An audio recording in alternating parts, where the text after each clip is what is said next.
Hi అండి. ఈరోజు మనం బెండకాయ కర్రీని ఎలా వండాలో సింపుల్ వేలో చూద్దాం. ముందుగా బెండకాయ ముక్కలు, ఉల్లిపాయలు, టమాటా పళ్ళు చేసుకొని ముందుగా ఒక ప్లేట్లో పెట్టుకోవాలి. పెట్టుకున్న తర్వాత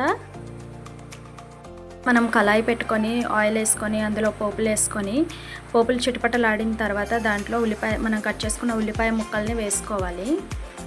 ఉల్లిపాయలు బాగా వేగాక చూడండి చక్కగా వేగింది కదా, ఇందులోనే మనం కట్ చేసుకున్న బెండకాయ ముక్కల్ని కూడా వేసుకోవాలి.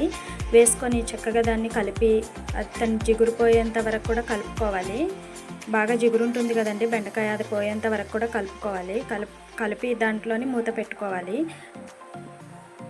తర్వాత అది బాగా మగ్గినాక చక్కగా అందులోని ఉడికిందో లేదో చూసుకొని అందులో సరిపడా నీళ్లు మనం పోసుకోవాలి. నీళ్లు పోసుకొని అందులో సరిపడా కారం కూడా వేసుకోవాలి. కారం వేసుకున్న తర్వాత చక్కగా కలుపుకొని మూత పెట్టి చక్కగా మగ్గనివ్వాలి. బాగా మగ్గిందో లేదో చూసుకొని అది ఉడికిందో లేదో చూసుకొని తర్వాత అందులోనే కొన్ని మనం కట్ చేసుకున్నటువంటి టమాటా ముక్కల్ని అందులో వేసుకోవాలి.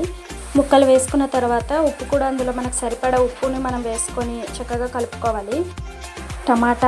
టమాటా బెండకాయ బాగా ఉడికేంత వరకు కూడా చక్కగా దానికి కప్పు పెట్టి ఉడకబెట్టుకోవాలి.